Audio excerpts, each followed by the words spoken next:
అందరికీ నమస్కారం అండి. 5 ఏళ్ల ఒక అసమర్థుడి పరిపాలన చూసిన తర్వాత, ఒక రౌడీ రాజకీయాన్ని రాష్ట్ర ప్రజలందరూ కూడా చవిచూసిన తర్వాత నిన్న జరిగిన ఎలక్షన్లో భారీగా ఓటింగ్ పర్సెంటేజ్ అనేది నమోదైంది.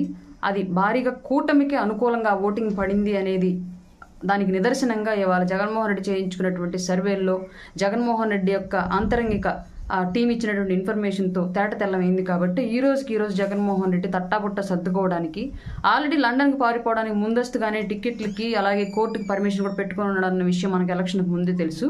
నిన్నటి పోలింగ్ తర్వాత ఈ రోజు ఇప్పటికిప్పుడు జరుగుతున్న ఇంకొక సంఘటన ఏంటి అంటే 6 రకాలైనటువంటి సంక్షేమ పథకాలు ఏవైతే ఫీజు రియంబర్స్మెంట్ కానివ్వండి, విద్యా దీవెన కానివ్వండి, రైతు భరోసా కానివ్వండి, ఇంకా మిగతా ఏవైతే సంక్షేమ పథకాలు 6 రకాల సంక్షేమ పథకాలకు సంబంధించి రాష్ట్ర ప్రభుత్వం నుంచి పేదల అకౌంట్లో పడాల్సినటువంటి 14,000 కోట్ల రూపాయలని జగన్మోహన్ రెడ్డి ఎప్పుడో జనవరిలో బటన్ నొక్కి ఇప్పటి వరకు కూడా అకౌంట్లో డబ్బులు వేయకుండా వివిధ సభలు పెట్టి ప్రతిదానికి ఆసరా పేరుతో సిద్ధం సభ, విద్యా దీవెన పేరుతో సిద్ధం సభ అని చెప్పేసి సభలు పెట్టాడు. కానీ ఒక్కళ్ళకు కూడా అకౌంట్లో డబ్బులు వేయలేదు. ఆ డబ్బులన్నింటిని కూడా ఇప్పటి వరకు దాచిపెట్టి ఎలక్షన్కు ముందు వేసి ఓట్లన్నా కొల్లగొట్టాలి, లేదంటే ఎలక్షన్ తర్వాత ఆ డబ్బులు వాళ్ళ బినామీలకైనా కొల్లగొట్టి తీసుకెళ్లిపోవాలన్న ఉద్దేశంతో ఇప్పటి వరకు డబ్బులు వేయకుండా ఉంచుకున్నాడు.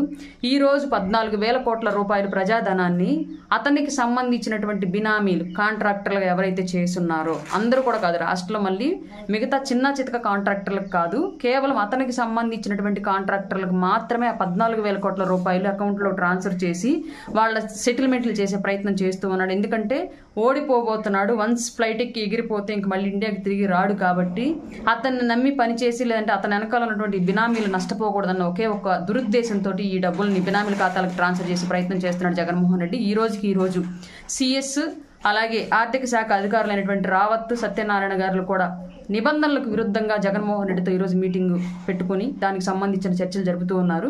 ఇన్ని రోజులు నేను పేదల మనిషిని, అన్ని కులాలను ఉద్ధరించానని చెప్పేసి మాట్లాడుతున్న జగన్మోహన్ రెడ్డి కేవలం అతని బినామీలకి, అతని సామాజిక వర్గానికి, అతని సామాజిక వర్గంలో కూడా కేవలం అతనికి ఉపయోగపడతారు అనుకున్న వాళ్ళకు మాత్రమే లబ్ధి చేకూర్చాడు. ఇన్నాళ్ళు కూడా అతనికి ఊడిగం చేసిన వాళ్ళే రాష్ట్రంలో బాగుపడ్డారు తప్ప సామాన్యులు, మిగతా సామాజిక వర్గాలు ఎవరు బాగుపడలేదు అనడానికి ఇది ఒక పెద్ద నిదర్శనం.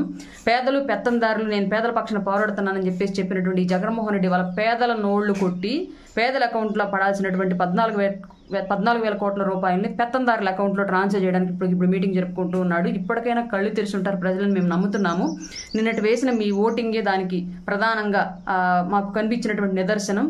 రాబోయే రోజుల్లో కూటమి గెలుపు, అఖండ విజయంతో కూటమి వస్తుందని చెప్పేసి బలంగా నమ్ముతున్నాం. నిన్న జరిగిన ఓటింగ్ సరళిని మేమంతా గమనించిన తర్వాత రాబోయే రోజుల్లో మన కూటమి ప్రభుత్వంలో అందరం ఆర్థికంగా, సామాజికంగా అభివృద్ధి చెంది ముందుకు వెళ్లేలాగా కూటమి కృషి చేస్తుందని చెప్పేసి మాటిస్తూ, ఇట్లాంటి జగన్మోహన్ రెడ్డి లాంటి దొంగని రాష్ట్ర రాజకీయాల నుంచి తరిమి కొట్టినందుకు మీకు అందరికీ కృతజ్ఞతలు.